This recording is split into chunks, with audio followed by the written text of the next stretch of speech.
out of Uganda. Because Asian have been... ये आवाज है 70 के दशक में युगांडा के तानाशाह रहे इदी अमीन की, जो ये घोषणा कर रहे थे कि युगांडा में वर्षों से रह रहे ब्रिटिश पासपोर्टधारी एशियाइयों को 90 दिन के अंदर युगांडा छोड़ देना चाहिए।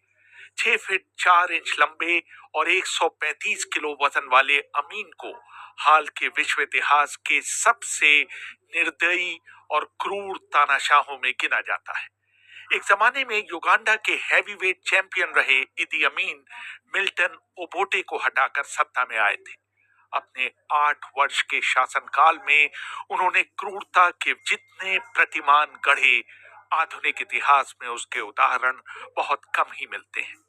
4 अगस्त 1972 को इदी अमीन को अचानक एक सपना आया और टोरोरो में सैनिक अधिकारियों को संबोधित करते हुए उन्होंने कहा कि अल्लाह ने उनसे कहा है कि वो सारे एशियाइयों को तुरंत अपने देश से निकाल बाहर करें।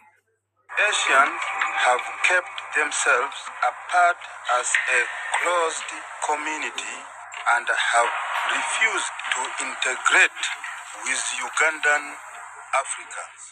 एशियाइयों ने अपने आप को अलग थलग कर रखा है और उन्होंने युगांडाई अफ्रीकियों के साथ मिलने जुलने की कोई कोशिश नहीं की है। उनकी सबसे ज्यादा रुचि युगांडा की अर्थव्यवस्था का शोषण करने में रही है। उन्होंने गाय को दुहा तो है, लेकिन उसे भोजन खिलाने की तकलीफ गंवारा नहीं की है। शुरू में अमीन की इस घोषणा को एशियाई लोगों ने गंभीरता से नहीं लिया। उन्हें लगा कि अमीन ने अपने सनकपन में ये ऐलान कर दिया है, लेकिन थोड़े ही दिनों में उन्हें पता चल गया कि अमीन वाकई उन्हें बाहर निकालने पर उतारू थे। भारत सरकार ने स्थिति का जायजा लेने के लिए भारतीय विदेश सेवा के एक अधिकारी निरंजन देसाई को वहां भेजा। देसाई याद करते हैं, माहौल बहुत खराब था, काफी पैनिक था, डिस्ट्रेस था, क्योंकि काफी लोग तो युगांडा से भी बाहर नहीं गए थे कभी, और कभी ईस्ट अफ्रीका से बाहर नहीं गए थे, और सडनली उनको सब छोड़ के जाना पड़ा। और गवर्नमेंट ने कोई भी इंस्ट्रक्शन इशू नहीं की थी कि वो क्या ले जा सकते, क्या नहीं ले जा सकते। मगर जो स्मार्ट लोग थे उन्होंने काफी तरीके अपनाए और काफी अपना प्रॉपर्टी और पैसे फंड बाहर निकाल दिया। अमीन का यह फैसला इतना अचानक था कि युगांडा की सरकार भी इसको लागू करने के लिए तैयार नहीं थी। कुछ अमीर एशियाइयों ने अपने धन को खर्च करने का नायाब तरीका निकाला। जो लोग बहुत पैसे वाले थे उन्होंने सारे फैमिली के लिए राउंड द वर्ल्ड टिकट्स ले ली, फर्स्ट क्लास की, साथ में वो होटल बुकिंग और एमसीओ की तरफ ले लिया, क्योंकि वो बाद में रिफंड कर सकते हैं। तो ऐसे पैसे निकाल दिए। किसी ने डायरेक्टली फंड ट्रांसफर कर दिए, किसी लोगों ने कार के अंदर ज्वेलरी और पैसे सब निकाल कर कीनिया चले गए, और किसी लोगों ने फोर्स से पार्सल कर दिया। पोस्टल सर्विस अच्छी थी कि काफी लोग को ज्वेलरी आपको मिल गई लंदन में, और कोई लोग ऐसे थे उन्होंने सोचा कि ये मामला ठीक हो जाएगा, वो लोग वापस आ जाएंगे, तो उन्होंने अपनी ज्वेलरी अपने गार्डन में छुपा दी, वो तो चली गई। मगर काफी लोगों ने बैंक ऑफ बड़ौदा में सेफ डिपॉजिट वॉल्ट में रख दी थी, और ये बैंक ने बहुत संभाल कर रखा। और जब मुसेवेनी गवर्नमेंट आई पावर में, तब काफी लोग आए और ज्वेलरी ले गए वापस। नार्डिन दाऊद युगांडा के एक स्कूल में अध्यापक थे। उनकी पत्नी के रिश्तेदार पाकिस्तान से आते थे। All Asians started lining up outside the offices of various embassies, and I'm very grateful to all those embassies. सभी एशियाइयों ने कई दूतावासों के बाहर लाइन लगानी शुरू कर दी। कैनेडियन दूतावास के बाहर भी बहुत लंबी लाइन लगी हुई थी। मैंने वहां आवेदन दिया और इंतजार करने लगा कि कब मेरा नाम स्थानीय अखबार में छपे, ताकि मैं वहां इंटरव्यू देने के लिए जा सकूं। उनका कहना था कि जिनको वो लोग इंटरव्यू में बुलाएंगे उनके नाम अखबार में दे दिए जाएंगे। मैं इंतजार ही करता रहा, लेकिन कैनेडियंस ने मुझे नहीं बुलाया। फिर मैंने वहां गेट पर खड़े एक काले शख्स को अंदर जाने के लिए रिश्वत दी। मैं अंदर घुसने में सफल हो गया। वहां मौजूद एक महिला ने मुझे बताया कि मेरा आवेदन इसलिए सफल नहीं रहा क्योंकि मैं एक अध्यापक था और कनाडा को अध्यापकों की जरूरत नहीं थी। दूसरे, मैं युगांडा का नागरिक था और उनकी नजर में मुझे बाहर निकाले जाने का खतरा नहीं था, जबकि ये वास्तविकता से बहुत दूर था। which was not the case. कई दिनों तक कई दूतावासों की खाक छानने के बाद आखिरकार दाऊद को ऑस्ट्रेलिया ने वीजा दिया था। इसी तरह गीता वॉट्स को वो दिन अभी तक याद है जब वो लंदन जाने के लिए एंतेबे हवाई अड्डे पहुंची थी। We were given £55. That's all he was allowed to take with him. It was just unbelievable, after everything that he earned, he was just left with £55.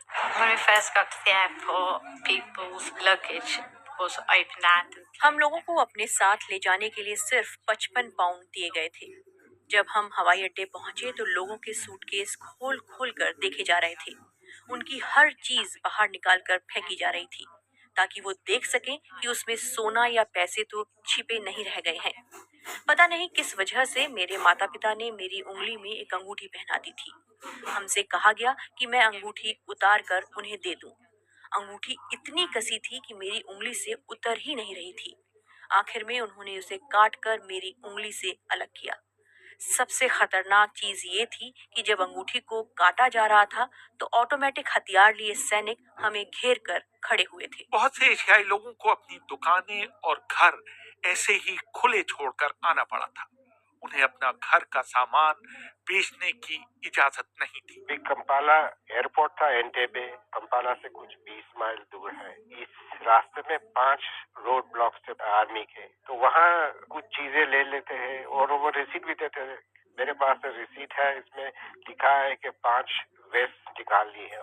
तो ये छोटी छोटी चोरियां कर लेते थे वहाँ। किसी को अपने घर, फर्नीचर, गाड़ी, दुकान का सामान सब ऐसे ही रखना था, कुछ बेच नहीं सकते थे। मैंने निरंजन देसाई से पूछा कि एशियाई लोगों द्वारा छोड़ी गई बेपनाह संपत्ति का आखिर हुआ क्या। गवर्नमेंट ने कब्जा कर लिया, किसी आर्मी वालों ने ले लिया, किसी मिनिस्टर के, ऐसे ही करप्शन में सब। आम आदमी तो कुछ मिला नहीं है, उनको तो बेकारी हो गई, क्योंकि most productive part of the economy वह देश। ये अजीब बात है, ये जब मुफ्त की चीजें मिलती थी ना, ये आर्मी वाले उसको बोलते थे बांग्लादेश।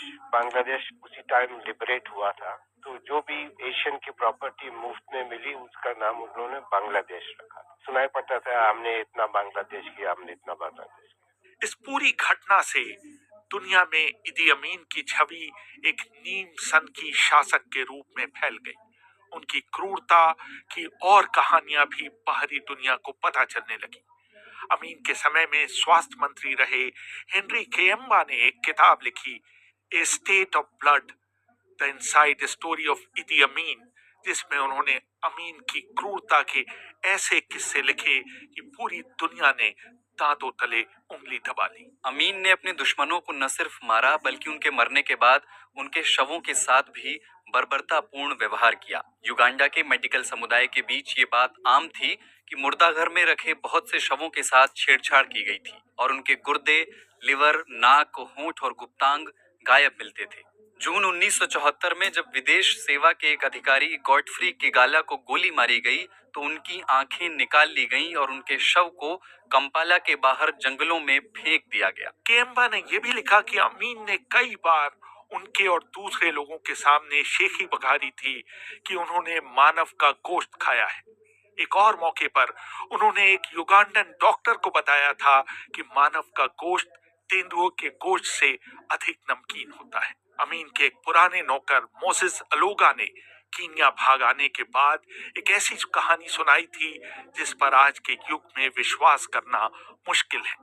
अमीन के समय में युगांडा में भारत के राजदूत रहे मदनजीत सिंह अपनी किताब culture of the sepulchre, Idi Amin's monster regime में लिखते हैं। अलोगा ने बताया, अमीन के पुराने घर कमांड पोस्ट में एक कमरा हमेशा बंद रहता था।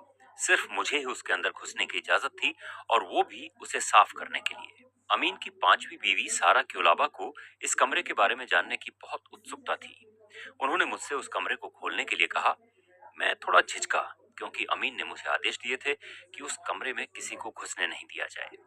लेकिन जब सारा ने बहुत जोर दिया और मुझे कुछ पैसे भी दिए तो मैंने उस कमरे की चाबी उन्हें सौंप दी। कमरे के अंदर 2 रेफ्रिजरेटर रखे हुए थे। जब उन्होंने एक रेफ्रिजरेटर को खोला तो वो चिल्लाकर बेहोश हो गई। उसमें उनके एक पूर्व प्रेमी चीज के